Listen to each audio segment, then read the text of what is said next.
네, 오늘 성경 말씀 보시겠습니다. 갈라디아서 2장 16절, 야고보서 2장 10절, 11절 말씀 보겠습니다. 먼저 갈라디아서 2장 16절입니다. 사람이 의롭게 되는 것은 율법의 행위로 말미암음이 아니요 오직 예수 그리스도를 믿음으로 말미암는 줄 알므로 우리도 그리스도 예수를 믿나니 이는 우리가 율법의 행위로서가 아니고 그리스도를 믿음으로써 의롭다함을 얻으려 함이라. 율법의 행위로서는 의롭다함을 얻을 육체가 없느니라. 야고보서 2장 10절 11절입니다. 누구든지 온 율법을 지키다가 그 하나를 범하면 모두 범한 자가 되나니 가늠하지 말라 하시니가 또한 살인하지 말라 하셨은즉 네가 비록 가늠하지 아니하여도 살인하면 율법을 범한 자가 되느니라. 아멘. 네, 오늘 칭의에 대하여 칭의에 대하여 1번 칭의에 대하여 보겠습니다. 금요일에는 하이델베르그 요리문답 보고 있고요. 우리는 지난 시간에 지난번 문답에서 사도신경을 다 마쳤습니다. 그리고 앞으로 몇 주간은 이 칭의에 대하여 이게 사람이 어떻게 하나님 앞에서 의롭게 됩니까? 이 주제를 다루게 됩니다.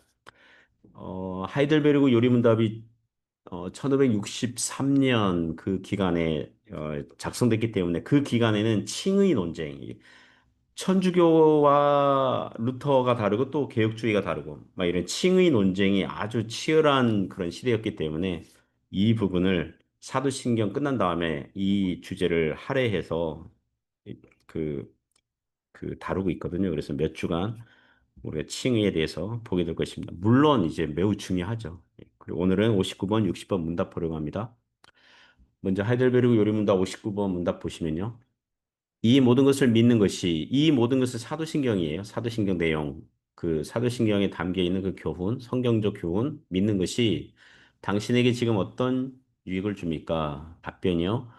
그리스도 안에서 나는 하나님 앞에 의롭게 되며 영원한 생명의 상속자가 됩니다. 이렇게 얘기했습니다.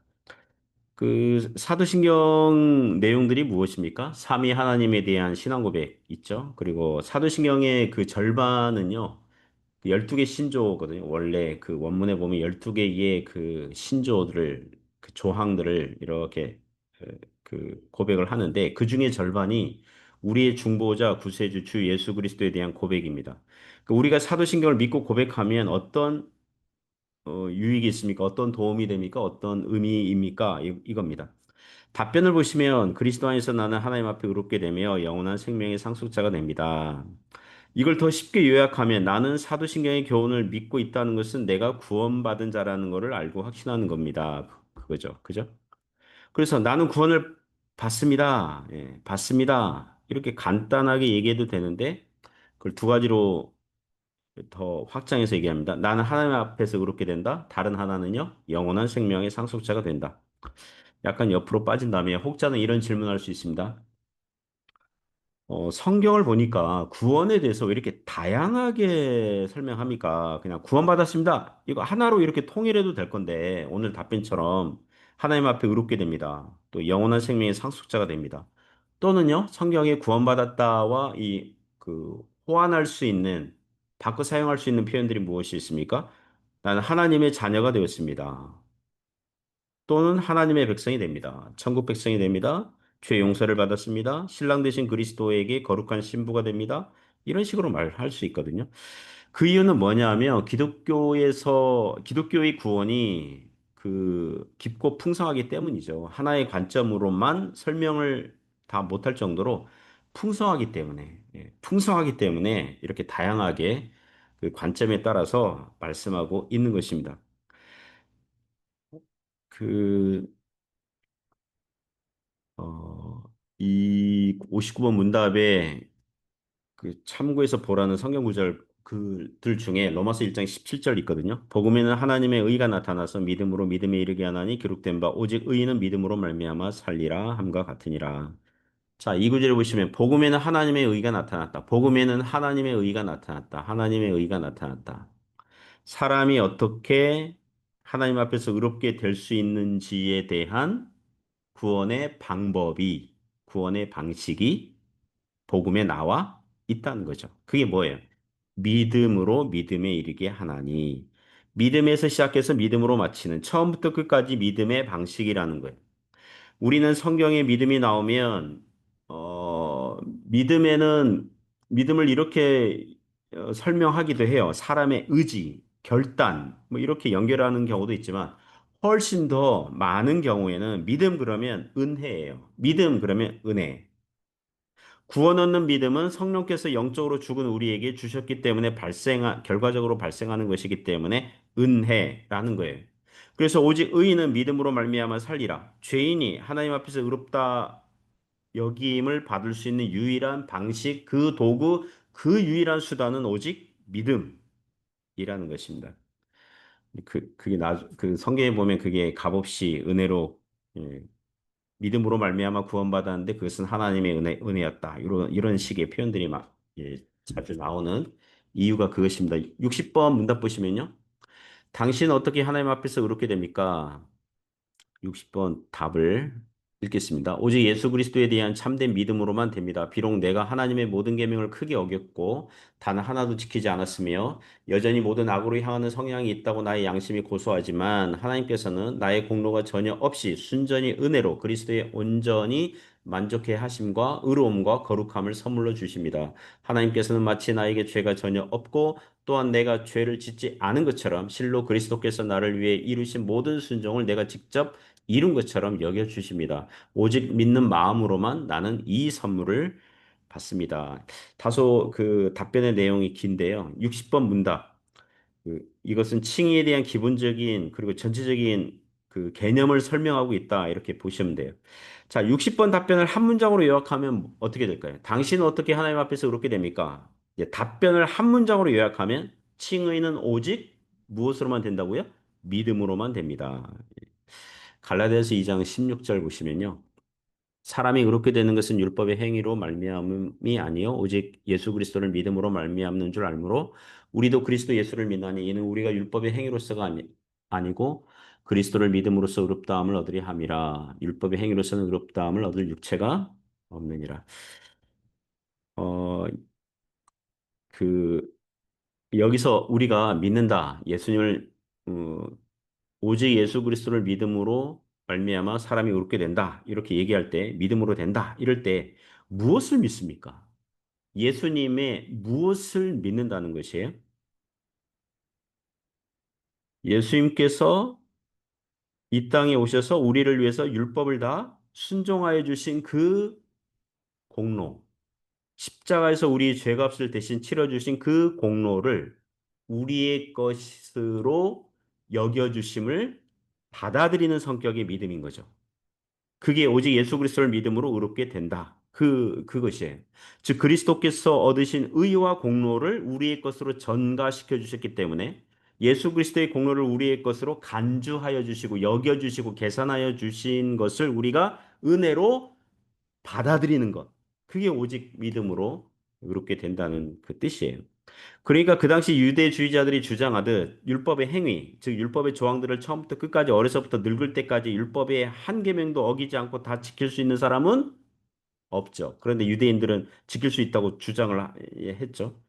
만일 율법의 행위로 의롭다함을 얻으려고 한다면 어, 그 오히려 그 율법의 정죄, 하나님의 진노만이 이제 그것밖에 없을 거예요. 왜냐하면 율법을 지키려고 하면 할수록 어기게 되니까. 그 복음서에 보면 그 영생을 얻고자 예수님께 왔던 부자 청년이 나오거든요. 마태복음 19장, 마가복음 10장, 누가복음 18장에 나옵니다. 그가 예수님께 와서 어떻게 하면 영생을 얻을 수 있습니까? 질문해요. 이에 예수님께서 그 율법 조항들을 말씀하시거든요. 십계명의 율법 조항들을 지켰는지 질문하세요. 살인하지 말라, 간음하지 말라, 도둑질하지 말라, 거짓 증언하지 말라, 내 부모를 공경하라, 내 이웃을 내 자신과 같이 사랑하라. 이와 같은 말씀을 지켰느냐? 그거 지키면 영생 얻을 수 있다. 그거 지켰느냐? 이 질문하시거든요. 예수님께서 그 율법 조항들을 말씀하신 이유가 무엇입니까? 그 부자 청년에게서 기대하신 반응은 무엇일까요? 부자 청년이 이렇게 얘기했어야 되죠. 예수님, 제가 구약 율법들을 지키려고 하는데 십계명 그거 지키려고 하는데 잘 안 되던데요.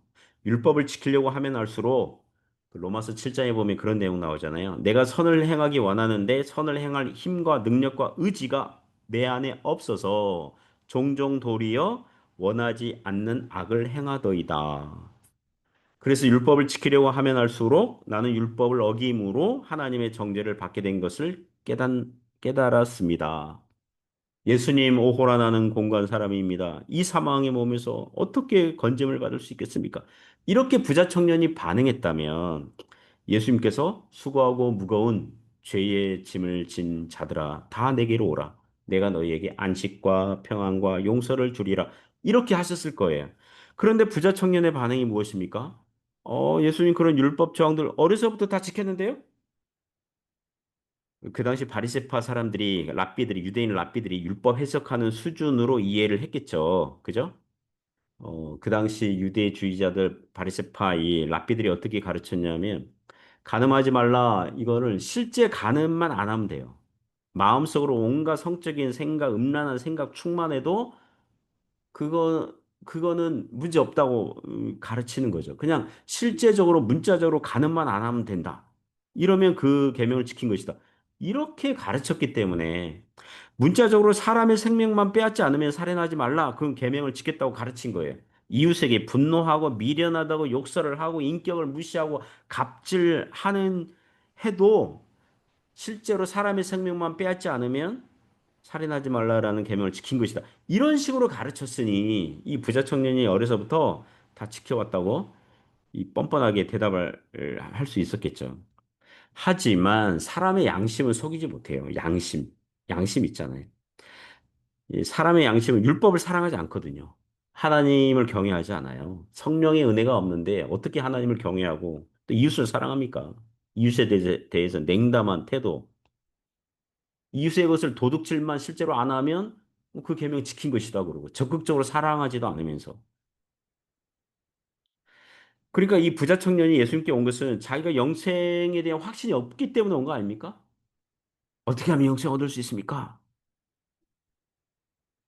자기가 어려서부터 율법을 완벽하게 잘 지킨 사람이었다면 그런 질문하지 않았겠죠.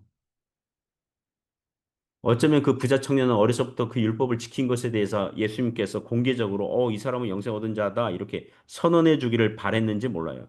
그러나 예수님께서 성경 그 본문에 나오지 않지만 드라마 대사처럼 표현하다면, 어? 네가 어려서부터 율법을 다 지켰다고? 그러면 내가 지금 네가 율법의 행위로 의롭다함을 얻을 육체가 없다는 것을 알게 해주마. 너 재산 다 팔아서 가난한 사람 주고 나를 따르려무나. 그럴 수 있겠니? 그러자 그 이웃을 사랑하라, 그 실천하라는 거잖아요. 그러니까 이웃을 사랑하라는 실천에 어떻게 보면은 극단적으로 그냥 밀어붙이는 거 아닙니까? 그러자 청년은 재물이 많음으로 근시함에 떠났다. 무엇이에요? 하나님의 말씀에 대한 순종 없어요. 재물에 대한 그 욕심 그게 많아가지고요. 이웃에 대한 사랑 지키지 않아요. 하나님의 계명을 순종하는 것보다 예수님 명령이 하나님 명령 아닙니까? 그러니까 하나님 말씀 지키는 것보다 당장 자신의 수중에 있는 재물을 더 아낌으로 근심함에 떠난 겁니다. 혹시나 인간의 율법 행함에 대해서 자신감을 가지며 대부분의 율법을 다 지켰지만 가끔 자그마한 실수를 하는 것에 불과하다. 그렇게 오해하는 신자들이 있다면 야고보서 2장 10절 11절 말씀을 보겠습니다. 누구든지 온 율법을 지키다가 그 하나를 범하면 모두 범한 자가 되나니 간음하지 말라 하시니가 살인하지 말라 하셨은즉 네가 비록 간음하지 아니하여도 살인하면 율법을 범한 자가 되느니라. 이 성경 구절 보고 있는데요. 구약 성경에 나오는 다윗 왕이 생각나더라고요. 다윗 왕은 어려서부터 믿음이 좋았습니다. 아버지의 양떼를 지키면서 곰과 사자와 맞서서 양떼들을 지켰습니다. 전쟁터에서 골리앗을 믿음으로 이겼습니다. 예, 그 뭡니까? 물맷돌 돌 한 방으로 그냥 골리앗을 믿음으로 이겼습니다. 사울 왕이 질투해 가지고 다윗을 죽이려고 했을 때 사울 왕을 두 번씩이나 죽일 수 있었는데 다윗은 용서했습니다. 살려줬어요. 그와 같이 믿음의 하다가 왕까지 되었어요. 왕이 되어서 첫 번째 국가적인 정책을 한 게 법궤를 예루살렘 성으로 옮기는 거였거든요. 그만큼 믿음이 좋았다고요. 어떤 면에서는 온 율법을 잘 지켰어요. 그러다가 그만 왕궁 옥상 산보하다가 백성들 중에 목욕하는 그 여자, 이 부하의 아내였죠. 바세바에 대해서 한순간 정욕이 일어나서 간음을 행했어요. 바스베가 다윗의 아기를 임신했다는 소식 들으니까 그걸 가리려고, 그거를 무마하려고 바세바 남편 우리아를 전쟁터에서 뭐 휴가 주어서 이렇게 오게 했는데 잠자리 안 하니까 전쟁터에 다시 내보내서 우리아를 죽여버려요. 자, 다윗은 간음죄와 살인죄 범했어요. 자, 그러면 어떻게 됩니까? 온 율법을 지키다가 그 하나를 범하면 어떻게 돼요? 모두 범한 자가 됩니다. 율법을 다 어긴 것이 되는 거예요. 하나님 말씀 어겼잖아요. 하나님 말씀이 뭐 100가지다. 그 중에 하나밖에 어기지 않았다. 나머지 99개도 다 어긴 것이 되는 거예요. 자, 다윗 어떻습니까? 1계명 너는 나 외에 다른 신을 내게 두지 말지니라. 그거 어겼죠. 왜요? 간음하지 말라, 살인하지 말라, 명령하신 하나님 말씀 불순종했잖아요. 그 1계명 어긴 거죠. 우상 숭배하지 말라는 2계명 어겼죠? 자신의 정욕과 탐욕을 우상시한 거 아닙니까? 하나님의 이름을 망령되이 일컫게 된 거죠. 자신의 범죄로. 세 번째 계명 어겼죠? 하나님 안에서 나는 만족합니다. 나는 안식을 얻었습니다. 그런 교훈이 4계명이 있는데 그거 어겼잖아요. 난 부족합니다. 부하의 아내가 필요합니다. 내 정욕을 만족시켜야겠어요. 난 안식이 없어요. 이렇게 얘기한 거나 마찬가지 아닙니까? 자신의 죄악으로 부모의 명예를 손상시켰으니 5계명 어긴 거죠. 당연히 6계명 살인금지, 7계명 간음금지 그거 당연히 어긴 거고 8계명 도둑질하지 말라. 이웃의 아내를 도둑질한 셈이니 8계명 어긴 거죠. 이웃에게 거짓 증거하지 말라. 거짓말했잖아요. 이웃을 속였잖아요. 속이려고 막 시도하고 속였잖아요. 9계명 어겼죠. 이웃의 모든 소유를 탐내지 말라. 10계명 다 어긴 거예요. 이와 같이 성경에서 가장 믿음이 좋은 것처럼 보이는 다윗도 율법의 행위로는 의롭다함을 얻지 못해요. 그러므로 사람이 어떻게 하나님 앞에 의롭게 됩니까? 오직 예수님께서 대속하신 그 공로와 의를 믿는 자들에게 전가시켜 주심으로 그것을 믿음으로 받아들임으로 오직 믿음으로만 이 선물을 받는 줄 믿습니다. 그러니까 칭의에 대해서 계속 몇 주간 문답서를 보면서 보게 될 겁니다. 사랑하는 성도 여러분, 오늘도 그리스도 안에 있는 하나님의 구원하심과 은혜를 깊이 생각하고 또 알아가고 그런 복된 한날이 될 수 있기를 주님의 이름으로 축복합니다.